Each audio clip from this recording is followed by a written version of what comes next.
UP CM की मनचलों को खुली चेतावनी। बेटियों को छेड़ने वाले हो जाएं सावधान। एक चौराहे पर बेटी को छेड़ने वाले दूसरे पर हो जाएंगे ढेर। कानपुर में सीएम योगी आदित्यनाथ ने दी सीधी चेतावनी। अपने सख्त रवैये और कानून व्यवस्था को लेकर चौकन्ना रहने वाले यूपी सीएम योगी आदित्यनाथ ने मनचलों और छेड़खानी करने वालों को सीधी चेतावनी दी। शुक्रवार को सीएम योगी कानपुर पहुंचे थे, जहां उन्होंने वीएसएसडी कॉलेज ग्राउंड में प्रबुद्ध जन सम्मेलन को संबोधित करते हुए बदमाशों को खुली चेतावनी दी है। योगी ने साफ शब्दों में कह दिया है कि अब कोई अपराधी जो पहले चौराहे पर बहन बेटी को छेड़ता हो, दूसरे चौराहे पर डकैती डालने का दुस्साहस करता हो, अब नहीं कर पाएगा, क्योंकि सीसीटीवी कैमरा एक एक गतिविधि को कैद करके रखेगा।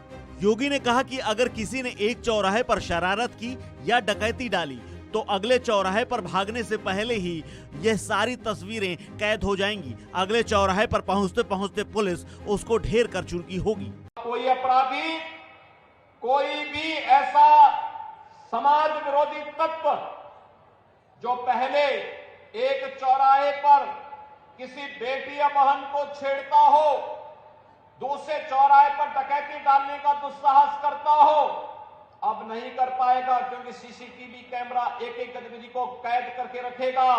अगर किसी ने एक चौराहे पर कोई शरारत की या कोई डकैती डाली तो अगले चौराहे पर भागते से पहले ही वह सारी तस्वीरें कैद हो जाएंगी और अगले चौराहे तक पहुंचते पहुंचते पुलिस उसको ढेर कर चुकी होगी। भाइयों बहनों, अब कोई भी सुरक्षा में सेंध लगाने का दुस्साहस नहीं कर पाएगा। यूपी के सीएम योगी आदित्यनाथ ने आगे कहा कि अब कोई भी समाज विरोधी तत्व अपराध करने की हिम्मत नहीं कर रहा है। अगर किसी ने किसी चौराहे पर शरारत या छेड़खानी की तो भागने से पहले अगले ही चौराहे पर पुलिस उसको ढेर कर चुकी होगी। उन्होंने ये भी कहा कि आईसीसी के तहत कानपुर समेत प्रदेश के 18 शहरों को सेफ सिटी बनाने पर जोर दिया जा रहा है। उन्होंने कानपुर के इतिहास के पन्नों को पलटते हुए कहा कि महानगर कभी उत्तर भारत का मैनचेस्टर के रूप में जाना जाता था, साथ ही पूरे देश के लिए रोजगार मुहैया कराता था, लेकिन 70-80 के दशक में महानगर अराजकता और अव्यवस्था का शिकार हो गया।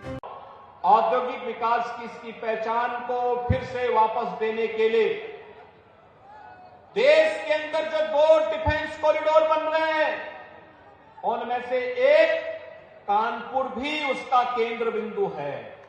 और उत्तर प्रदेश के कानपुर, अलीगढ़, आगरा, लखनऊ, झांसी और चित्रकूट, इन सभी क्षेत्रों में डिफेंस कॉरिडोर से संबंधित नोड को लैंड बैंक और विकास के साथ जोड़ते हुए भारत की रक्षा के क्षेत्र में आत्मनिर्भरता के लक्ष्य को प्राप्त करने का केंद्र बिंदु एक बार फिर से कानपुर बनेगा। सीएम योगी ने कहा कि प्रधानमंत्री मोदी के नेतृत्व में राज्य सरकार यहां की छवि बदलने का प्रयास कर रही है। बेटियों और महिलाओं की सुरक्षा पर बोलते हुए उन्होंने कहा कि आईसीसी के तहत शहरों को सेफ बनाने पर जोर है और इसी कार्यक्रम का व्यापक असर भी देखने को मिल रहा है। इस खबर में फिलहाल इतना ही। अपडेट्स के लिए बने रहिए वन इंडिया हिंदी के साथ।